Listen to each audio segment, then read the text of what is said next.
सांस नहीं ले रहा है। फिर सेकंड रिस्पॉन्स क्या है, सबसे पहले पल्स चेक करोगे। पल्स आपको बाकी कहीं की हो सकता है फील ना हो, क्योंकि ऐसे टाइम पे बीपी लो हो जाता है ना, बाकी की पेरिफेरल पल्स आपको नहीं मिलेगी। तो सबसे बड़ी लास्ट रेंज जो आखिरी तक रहती है वो हमारी ये रहती है। सब सारे लोग फील करके देखो, ये जो गला है, ये जो दोनों मसल्स होती है ना, ये स्टर्नोक्लेवियोमेस्टोइड, ये पाइप हो, ठीक है, इन दोनों में के अंदर एक ग्रूव होता है, वहीं पे हमारी कैरोटिड आर्टरी होती है। सारे लोग फील करके देखो, यहाँ पे हो रही है, रेडियल नहीं फील करनी, ये रेडियल पल्स है, ये आपको फील नहीं हो गया मुझे, ठीक है, हमेशा ये वाली फील करनी है। यहाँ पे चेक करो पल्सेशन, कभी भी दोनों साइड की साथ में चेक नहीं करनी, नहीं तो जिंदा वाला भी थोड़ा हो जाएगा, क्योंकि साथ में ब्रेन की सप्लाई जाती है ना इसमें, ठीक है। ये आपने चेक की, आपको नहीं मिल रही, तो सबसे पहला रिस्पॉन्स होता है कि आप आसपास वाले আপোনালোকে চাই আছে মোৰ ইউটিউব চেনেল লিপিকা, যিটো মই নতুনকৈ খুলিছোঁ ইউটিউব চেনেল। আচলতে 2-3টা ভিডিঅ' দিয়া হয়, তাৰপিছত দিয়াই নহয়। আৰু আজি মই আপোনালোকক অৱগত কৰিবলৈ বিচাৰিলোঁ, যিটো ফাৰ্ষ্ট এইড ডে' আজি 14 তাৰিখে সমগ্ৰ বিশ্বতেই পালন কৰে। যিটো ডে' ফাৰ্ষ্ট এইড ডে' বুলি ক'লে আচলতে মানুহে ঘপককৈ ধৰিব নোৱাৰে, এইটো যিটো প্ৰাথমিক চিকিৎসা দিৱস। তাৰে পৰিপ্ৰেক্ষিতত আজি যোৰহাট স্থিত যি দেৱীচৰণ বৰুৱা মহাবিদ্যালয়ত ই পালন কৰা হ'ল। আৰু এইখিনি পালন কৰিলে আচলতে NCC কেডাৰসকলে প্ৰতি বছৰে ছেপ্টেম্বৰ যিটো দ্বিতীয়টো শনিবাৰে বিশ্ব প্ৰাথমিক চিকিৎসা দিৱস পালন কৰা হয়, তাৰে প্ৰতি লক্ষ্য ৰাখি যোৰহাটত আজি পালন কৰিলে 64 নম্বৰ গাৰ্লছ হোম বেটেলিয়ন NCCৰ যিখিনি কেডাৰ তেওঁলোকে। আৰু এই দিৱসটি মহাবিদ্যালয়ৰ প্ৰেক্ষাগৃহতেই উদযাপন কৰিলে। ইয়াৰ লক্ষ্য হৈছে আচলতে ন্যূনতম সামগ্ৰী এনে ব্যৱস্থা কৰা হয়, যাতে আহত ব্যক্তিজনক সময়মতে চিকিৎসাৰ বাবে এটা স্থানলৈ নিবলৈ প্ৰয়োজন হোৱা যিখিনি ন্যূনতম ক্ষতি সেইখিনি পূৰণ কৰা হয়। আৰু 2000 চনৰ পৰা আচলতে আন্তঃৰাষ্ট্ৰীয় ফেডাৰেশ্যন অফ ৰেড ক্ৰেচেণ্ট ছ'চাইটিৰ উদ্যোগত পোনপ্ৰথমবাৰৰ বাবে বিশ্বৰ যিটো প্ৰাথমিক চিকিৎসা দিৱস পালন কৰা হয়, আৰু তেতিয়াৰ পৰাই প্ৰতি বছৰে এই দিৱসটো পালন কৰি আহিছে। প্ৰাথমিক চিকিৎসাৰ যিখিনি প্ৰয়োজনীয়তা, যিখিনি প্ৰাথমিক চিকিৎসা কি আচলতে, আৰু প্ৰাথমিক চিকিৎসা কেতিয়া দিয়া হয়, প্ৰাথমিক চিকিৎসাৰ উদ্দেশ্য কি, এই সম্পৰ্কেও NCC কেডাৰসকলৰ মাজত প্ৰশিক্ষণ দিয়া হ'ল। আৰু এই সভাত উপস্থিত আছিল যোৰহাট 64 নম্বৰ গাৰ্লছ হোম বেটেলিয়নৰ commanding officer colonel Sanjeev Kumar sir.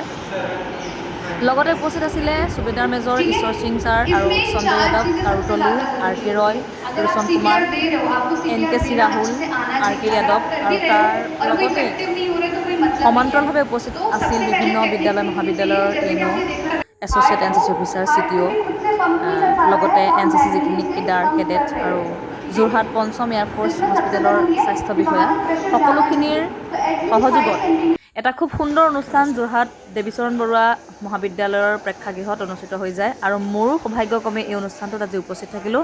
ভাবিলোঁ, মই আহিলোঁ যেতিয়া এই অনুষ্ঠানটোত দেখিলোঁ আৰু কেডাৰসকলক ইমান সুন্দৰকৈ প্ৰশিক্ষণ দিয়া হৈছে। আচলতে প্ৰত্যেকজন ষ্টুডেণ্টেই মই ভাবোঁ NCCৰ যিটো ৰাষ্ট্ৰীয় শিক্ষাৰ্থী বাহিনী, এই শিক্ষাৰ্থী বাহিনীত ভৰ্তি হ'ব লাগে। আৰু আমাৰ আচলতে ভাৰতবৰ্ষৰ প্ৰতিৰক্ষা বিভাগৰ এইটো তৃতীয় স্তৰ বুলি কোৱা হয়।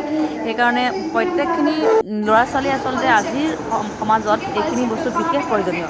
মানুহে ঘপককৈ কিবা এটা হ'লে হুলস্থুলীয়া পৰিৱেশ এটা সৃষ্টি কৰে বা কিবা এটা কৰে, ডাক্তৰৰ ঘৰলৈ নিব নোৱাৰে, সময় সেইদৰে গৈ থাকে। আৰু সময় গৈ থকাৰ লগে লগে কি হয়, এজন পেচেণ্টৰ কেনেকৈ অতি সোনকালে মৃত্যুমুখলৈ প্ৰায় গৈ থাকিবলগীয়া হয়। কিন্তু তেনেস্থলত আমি ফাৰ্ষ্ট এইড, ঘপককৈ কিবা এটা হ'লে আমি ফাৰ্ষ্ট এইড কেনেকৈ দিব লাগে, তাৰ প্ৰয়োজনীয়তা কি, আৰু তাৰ ফাৰ্ষ্ট এইডৰ যোগেদিও কিন্তু মানুহ এজন বিপদৰ পৰা বাচিব পাৰে, সেই ট্ৰেইনিংখিনি আচলতে বিশেষ প্ৰয়োজন।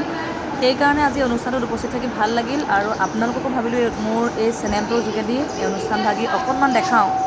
আৰু যিখিনি বেছিকৈ নাই, কিন্তু যিখিনি আছে মই আপোনালোকৰ মাজলৈ আনিবলৈ চেষ্টা কৰিছোঁ। আৰু এনেকুৱা কিছুমান ভিডিঅ' চাই থাকিবৰ বাবে আপোনালোকে মোৰ চেনেলটো লাইক, কমেণ্ট, শ্বেয়াৰ কৰিবলৈ নাপাহৰিব।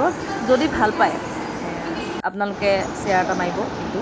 আৰু পাছলৈ মোৰ কিন্তু ভিডিঅ' দিয়া পলম হয়, মই এটা কথা আপোনালোকক কৈছোঁ যে মোৰ ভিডিঅ' দিয়া প্ৰায় পলম হয়। মই সুবিধা তেনেকৈ নাপাওঁ, খুব কমহে সুবিধা যেতিয়া পাওঁ তেতিয়াই মই এটা ভিডিঅ' দিবলৈ চেষ্টা কৰোঁ। ইমান ভিডিঅ'টো উন্নতমানৰ হোৱা নাই বুলি মই নিজেও গম পাইছোঁ। যদি আপোনালোকে ভাল পাইছে তেতিয়াহ'লে নিশ্চয় লাইক, কমেণ্ট, শ্বেয়াৰ এটা আপোনালোকৰ পৰা আশা কৰিম।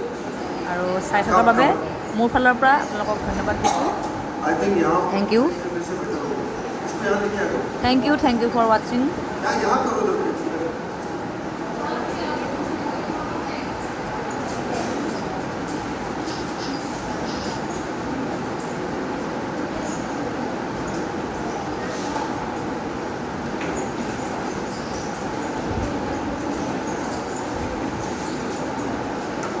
ओके, आप लोगों को दिखाई दे रहा है ये? नहीं दिखाएगा तो खड़े हो जाओ आप लोग, खड़े हो जाओ सारे, everybody stand, all cadets, now you know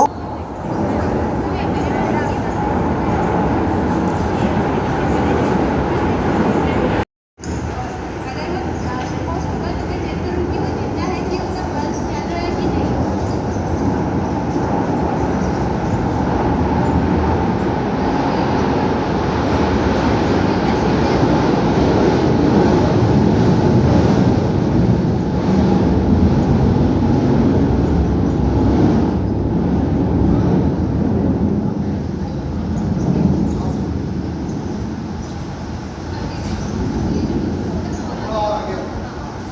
ये जो आपका नीचे का हाथ है, शोल्डर है, ऐसे ऊपर उठा दीजिए। अभी यहाँ से जो जोर लगाओगे वो आपको नीचे पूरा का पूरा जाके बैलेंस होगा। ये सब क्या रखिएगा, देख सकते हो। हेड के लिए वो देखना होगा, उसके बाद पल्स चेक करना है, देन सीपीयू। सिंपल 3 स्टेप है, आप लोग कोई भी नहीं। अच्छा और कोई बच्चा बताओ। ओके मैं बैठ गया। एनीथिंग एल्स है अभी के लिए? वो चल रहा है नहीं चल रहा? चल रहा है, लगाइए।